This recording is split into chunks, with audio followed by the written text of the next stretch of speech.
Welcome to Kelly's workout tutorial. Today we will be looking at 5 different exercises and how to properly perform each one. The first exercise we will be looking at today is the squat. The squat is a lower body exercise that consists of flexion at the ankle, knee, and hip to perform an eccentric downward contraction followed by a concentric upward contraction that requires extension at the ankle, knee, and hip. The main muscle groups used in the squat are the quadriceps and the hamstrings and part of the glutes.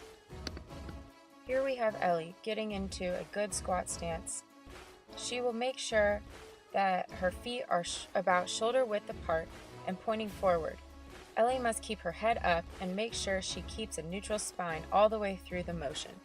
Once Ellie is in a good squat stance, she will begin the downward movement of the squat by first lowering her hips into the squat position, making sure that her knees aren't going over her toes.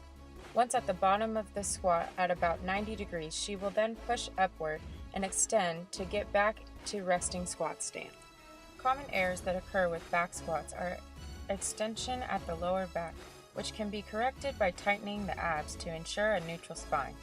Another issue is that people's heels come up at the bottom of the squat, and a way to prevent this is to focus their weight on the back of their heels. Another problem is too much flexion at the hip, causing people to lean forward too much at the bottom of the squat. This can be prevented by maintaining a neutral spine. Next, we have the lunge. The lunge is an exercise that is performed by having one leg out in front and one behind. This creates a split stance. The individual will then perform a downward movement, and once the back knee almost touches the ground, they will extend and move upward. The main muscle group that is used in a lunge is the quadriceps. Ellie will perform this by eccentrically contracting as she lowers herself into the lunge, and her knees and ankles will both flex as her hips and back stay upright. Once down at the bottom of the lunge, with her back knee almost hitting the ground, she will push herself back up by concentrically contracting and extending her knees and ankles. A common mistake in the lunge is bending at the hip, which can be, again, prevented by maintaining a neutral spine. Another common mistake is that the individual doesn't put their front foot out far enough, causing the toes to go over the knee. Next is a single leg deadlift. Single leg deadlifts are done by using only body weight or holding a dumbbell in one hand. The individual stands on one leg and raises the opposite leg backwards while bending at the hip and extending downward with the same arm of the leg that is being raised.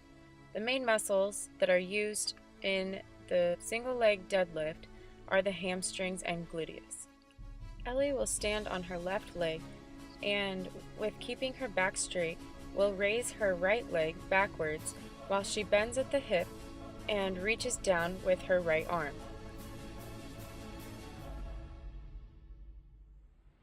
Common mistakes that occur during this exercise are that the individual will open up their hips towards the raised leg. A way to correct this would be to square the hips. Another mistake would be to drop the shoulder that is reaching down, and this can be prevented by keeping the shoulders square. The next exercise is a push-up. The push-up is a horizontal push exercise where the individual is in an upper plank position on the ground with the hands about shoulder width apart. The individual lets their body down by flexing at the elbow and shoulder and then pushes back up by extending at the elbow and shoulder. The main muscle groups used in this exercise are the pectoralis major, deltoids, and triceps. Ellie will get into the push-up position with her feet together and hands about shoulder width apart. She must make sure that her back is straight through the whole push-up by maintaining a neutral spine and keeping her core tight. She will then lower herself by flexing at the elbow and shoulder. At about 90 degrees, she will then concentrically contract, pushing herself up and extending at the elbow and shoulder. Common mistakes with this exercise are letting the hips fall and extending the back. In order to correct this, the core must be tightened throughout the entire exercise. The last exercise is the lat pull down using the cables. The lat pull down is performed by sitting on the bench in front of the cables. The person will grip the bar overhead and pull it down in front of them, touching the bar to their chest and letting it back up.